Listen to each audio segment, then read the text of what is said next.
Brandon Parker will start over on the right side. Yeah. What are your thoughts on?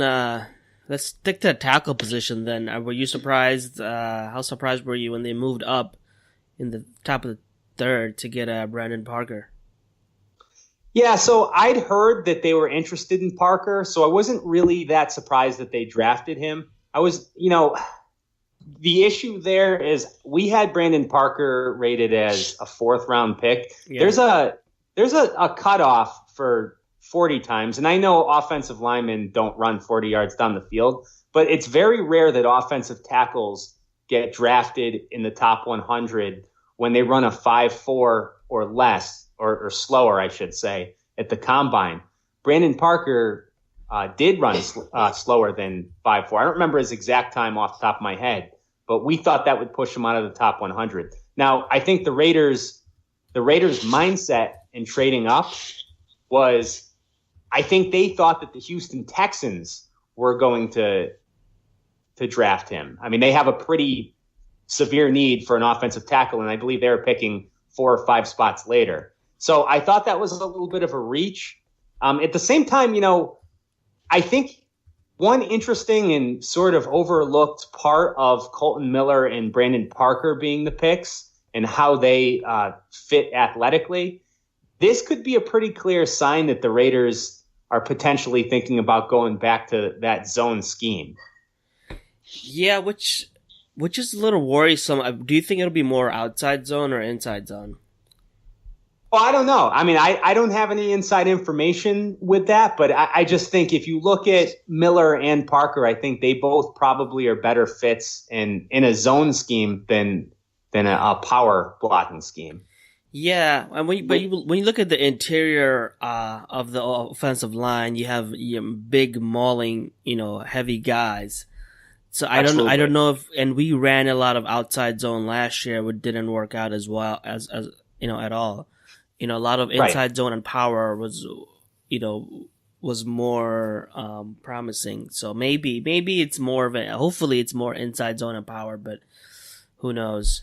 What are your thoughts on PJ Hall, the 2nd-round guy that most of us haven't heard of coming out of college? So I actually love PJ Hall, and I have no problem with that pick right there. Like I said, I thought the Raiders draft got a lot better after the first day. Yeah. PJ Hall put up some outstanding numbers at Sam Houston State. And I know the first thing everybody's going to say is, well, it's Sam Houston State. I mean, he's not playing against anyone. And that's fine. But then he went to the East-West Shrine game, and he had a great week of practice. And he was the most dominant defensive player on the field during the game as well. I mean, Natrell Jamerson won the MVP of that game, but it was really just because he picked up a fumble and returned it for a touchdown.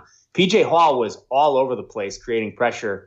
And, he blocked 14 kicks in his college career. That's so I amazing. think the Raiders also – it really is, yeah. So I think that the Raiders see a little bit of maybe a replacement for Danico Autry, because remember, that was a big part of his role with the team. Yeah. So I like the PJ Hall pick. It was about a full round earlier than where I thought he could go. But I like him as a player, so I have no problem with that pick. Yeah, it seemed maybe like they feel like it's. Sorry, I was just going to say maybe they feel like because of his production value that he might not last until they pick again, and they wanted to bring a player like that in. And sometimes I don't mind that. If you feel like your guy is going to go, you get the guy you want, and that's fine. But with a Colton Miller pick, that's a reach. But in this scenario, they thought, right, we need to get some pressure up the middle. And at this point, Maurice Hurst was still on the board, but obviously they were doing their due diligence and getting all the information and knowing that Mo Hurst was going to fall further. So they thought, right, well, we'll take one here, and if Mo Hurst is available, which he was, then we'll take him as well. Get enough bodies in that position. Hey, overall, so what stood out to you besides that day one? Like, what would you grade it? Just overall thoughts before we move on. Well, I think it's really it's an incomplete. I know that's kind of a little bit of a cop out, but there's a lot of risk. I don't really mind the risk though. I mean, you go to Arden Key late in the 3rd round. I mean, that's a terrific pick there. I don't care that he's had issues in the past. Yeah. I mean, they got him. I don't remember the exact spot, but I believe it was in the 80s. This guy, before the season, was looked at as being a top 10, maybe even a top 5 overall pick. And, teams are not worried about this, but fans are worried about, his 40 time. He ran like a 4.9. He's not a speed rusher. He's more of a technician. So that doesn't concern me one bit. I think if you flipped the Arden Key pick to the second round and moved PJ Hall to the end of the third round, I think that would have been looked at as, a slam dunk by a lot of the bigger analysts. And moving on past that, even Nick Nelson was a great value in the fourth round. So the guy tore his meniscus in a workout with the Giants, and then apparently it wasn't torn all the way. So instead of being out all of training camp, it was like a 4 to 6 week thing. So he's going to miss OTAs, but he should be completely healthy by the time training camp starts. Yeah, one thing I liked was the Marcel Aitman pickup as well. He's pretty good. He's been pretty productive. We'll see. Hopefully he makes the roster because we'll see where that goes. He's a good red zone target. A decent gamble in the 7th round. Yeah, I call him Andre Holmes 2.0. Yeah, I could see that. I mean, Andre Holmes was a good blocker and a good special teams player. We'll see if Aitman can develop that part of his game. He could be a very, very good 4th or 5th receiver. You're right.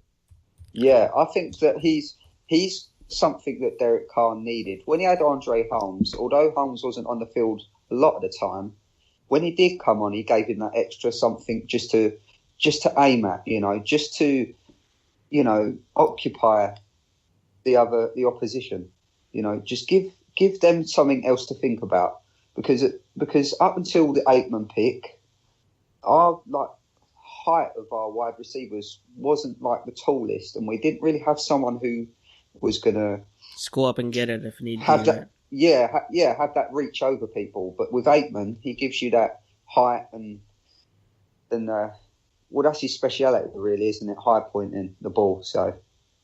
Right. Yeah. Let's move on to the season overall. What are your thoughts after Gruden came? He was criticized a lot for bringing in a lot of old guys, as they say. But he had success with older people. What are your thoughts on free agency and all the moves that he's made? Yeah. So this is where I have really strong opinions about the Raiders. The media overall has absolutely slammed John Gruden about all these moves that they've made in the offseason. And I just think that the people who are slamming him are clueless. I keep hearing that, everybody's joking around. Oh, it's not 1998 anymore. Why'd you go out and sign Doug Martin? Why'd you go out and sign all these old players? The people who are saying this don't understand how the salary cap works and how teams are built. So the Raiders have already made a couple of big long-term plays in free agency. They've got a Semele there. They've got Rodney Hudson is there. Bruce Irvin, although he's year to year at this point, but he was another big free agent signing. And they're getting to the point where they've had to re-sign some of their big rookies like Carr and Gabe Jackson, and Khalil Mack and Amari Cooper are due for big contracts. See, they are not in a position where they could have gone and started spending big on big time free agents. Instead, they did the smart thing and they went out and they signed a lot of depth. So this is good for a couple of reasons. First of all, you look at a team like the Buffalo Bills. The Buffalo Bills signed Lorenzo Alexander from us, actually. Yep. And they signed him for basically nothing and got a big year out of him. They signed Tyrod Taylor, and Tyrod Taylor, believe me, I don't think that guy's a franchise quarterback or anything like that, but he was completely off the radar. They signed him for nothing, and they got a decent starting quarterback out of him. A lot of the best free agent signings are just guys that you bring in, and they end up being a good fit for the scheme, and they're good for a year or two. And the Raiders brought a lot of those types of guys in, and those of them who don't work out are just going to get cut. I mean, going back to Doug Martin real quick, they're getting slammed for signing Doug Martin. Now, I know he's been bad for the last couple years. He was the leading rusher in the NFL before that. Now, if he doesn't work out this summer, the Raiders are going to cut him, they're on the hook for $0 in guaranteed money. So, I mean, you can carry 90 players all the way until September. There's absolutely no risk in carrying a guy like Doug Martin and hoping that he ends up figuring it out. Because if he doesn't, you cut him. We've already seen that with Armani Bryant. They brought him in and everyone, why is he signing Armani Bryant? He's already cut. Right. It's no big deal. Yeah, that's it. What are your thoughts on, I think the Raiders fan base lost their mind mostly after the Reggie Nelson signing, just because of how bad he was last year. Do you think he makes it past camp? Well, I don't even know if they know. I really don't. In particular with these defensive backs, they've signed a lot of them. They don't really know what they have with Obi, and Connolly should be a starter. I mean, obviously Connolly will be there. But I think that with Reggie Nelson specifically, it was the fact that they hired Paul Gunther to be their new defensive coordinator. He's got a long history with Reggie Nelson, and they just look at it as, let's bring Reggie Nelson back. And, his contract sure makes it seem like he's going to make the team. But if he's terrible in training camp, wouldn't surprise me if they cut him. No. Are you surprised that Eric Reed is still a free agent? So I'm not terribly surprised, just because he's a little bit of a hybrid safety linebacker. And I think the bigger thing, though, I think the reason why he's unsigned has to do more with the anthem protesting, unfortunately. Yeah, because I was just looking at him thinking, he's fairly young still, isn't he? I can't remember how old he is now. Yeah, I believe he just finished his rookie contract. Yeah. Yeah, so he's like 27, something like that. So he's someone who could come in and just be a rotational guy, a bit of a depth piece. He might even be an interesting will linebacker for us. Yeah, exactly. This is my point. Like with the Reggie Nelson signing, I know he might get cut and stuff. I just didn't see the point in it. I don't see where he fits in our team anymore. And to be honest with you, I was one of those who were just like, what is happening? Like, when I see him sign, it's just because I want the Raiders to. I don't mind the Raiders getting veterans in, but I do want them to get a bit younger as well. Just because some of these younger players are hungry, they're hungry to succeed. Yeah, they'll make mistakes, but they're hungry and they want to learn. Right, yeah, and it'll be interesting to see what our young safeties do here this year. But yeah, Reggie Nelson, I can understand where you're coming from on that, because he certainly, I think he counts over $1 million in dead money if they cut him. Which again, that's not the end of the world, but that's also not nothing. No, exactly.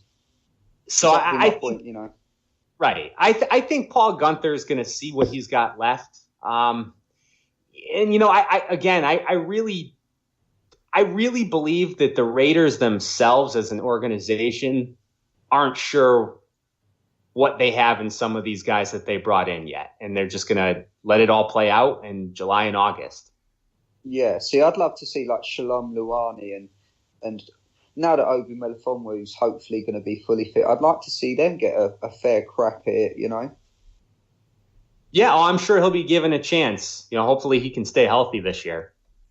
Because he's very, he's one of these guys that a lot of people have been slating and saying, he's no good. But you've got to remember, it was his rookie year. The team was a shambles. The coaching was just horrendous. So, you've got to cut this guy a bit of slack, because he's really a rookie, isn't it? Because he didn't really play last year. So this is technically his rookie year, in essence. Absolutely. And even though he got a couple of games in last year, he still missed just about all of training camp. So this goes back to what you guys were talking about in the opening, where you kind of have to wait 3 or 4 years. You really have to wait until about the end of their rookie contract. So 4 years before you could determine how good some of these guys are. Yeah, and I'm hoping he does well, because obviously he was born in London, so I'm rooting for him. I do. I want him to succeed, because I think that'll be very good for not only for him and the Raiders, but also for the NFL over here, because it is growing over here. And I think that if we can get a prime player, I know J.J. is good, but I don't think he is like a prime player to me. I think if we can get someone who is from the